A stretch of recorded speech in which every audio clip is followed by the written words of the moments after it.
When the Nature Center determined that we were ready to bring cougars back to Western North Carolina, the first thing I thought of was going through the channels of AZA, and that's the Association of Zoos and Aquariums, of which we're a proud member. And I contacted the coordinator for cougars. Her name is Michelle Shireman, and she's at the Oregon Zoo. I just sent her an email sometime in January of last year stating that we were interested in being a part of the program and interested in 1 or 2 cougars if any should become available. And we got the lucky call about 6 months later in the summertime. She got 2 orphans in, they needed to be placed, and she wanted to know if we wanted them. And I was so excited I couldn't respond fast enough. We definitely wanted them, and that started the whole process.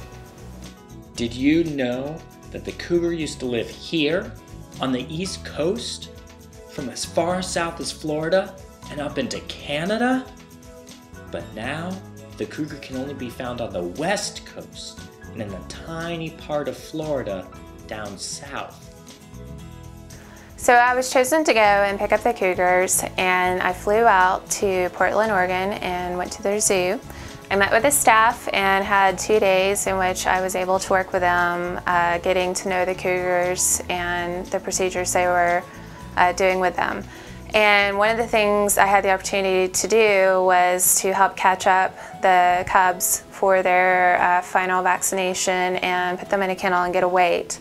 And this was really exciting because they were very wild, and we had to put on welding gloves, and then we were in quarantine gear, and they were hissing at us and just very much a wild cat. And I grabbed one up, put it in the kennel, and well, first I held it for its vaccines and put it in the kennel, and we got the weight and put it back, and I helped clean and feed and learn different things about the cougars.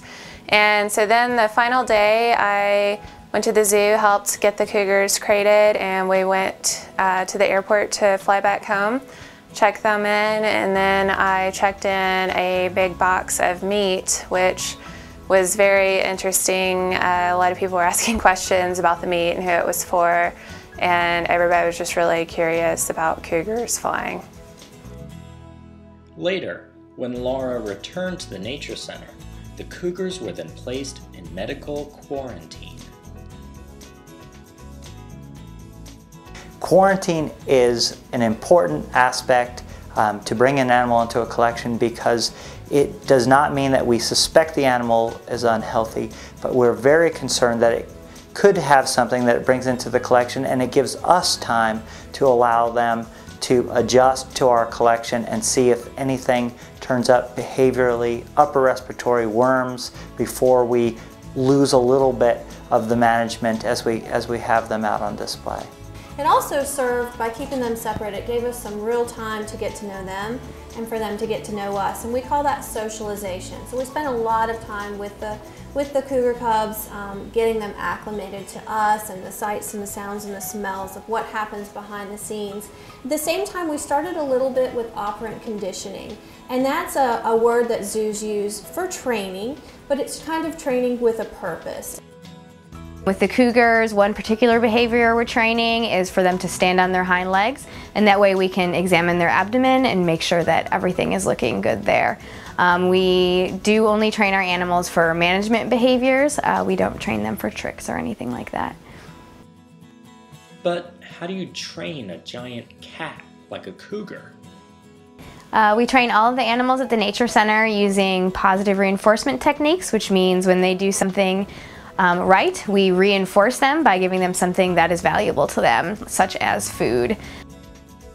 Does that mean that the cougars are domesticated pets? Domestication is not what we're looking for doing with the cougars. Domesticating an animal involves selectively breeding them in many generations in order to make them a naturally tame animal. And that would be like a domestic animal like our dog or a cat or something. With the cougars, we're trying to habituate them to human presence, just get them used to people so that they don't mind being on display and seeing people regularly. So it's part of the socializing process to get the cats used to humans. We, the staff and volunteers, all took several steps to make sure that they are used to people.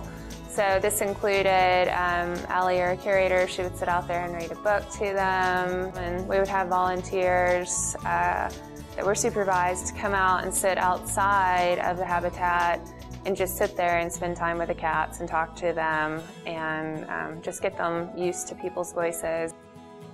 Did you know that the cougar is an ambush hunter? Though it can chase its prey, it prefers to hide up in trees or behind bushes and then attack suddenly.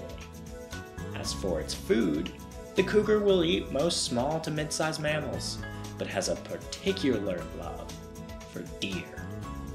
Because we have these animals in captivity and because we're feeding them, we're taking away their need to look for food, which in the wild they spend a majority of their time doing. So we need to give them other things to keep them from getting bored, such as toys or novel food items or novel scents. And those are all called enrichment items. This is one of the cougar's favorite enrichment items. It is something large that they can roll around and chew on, and it's pretty durable, so we, the keepers, like it. But this is one of their favorite things to push around and play with. As you can see, there's a lot that goes into bringing an animal to the Nature Center and putting them on display so that you can learn about them and enjoy and appreciate them. And there's more to the story, but that's for a later time. Until then, take care.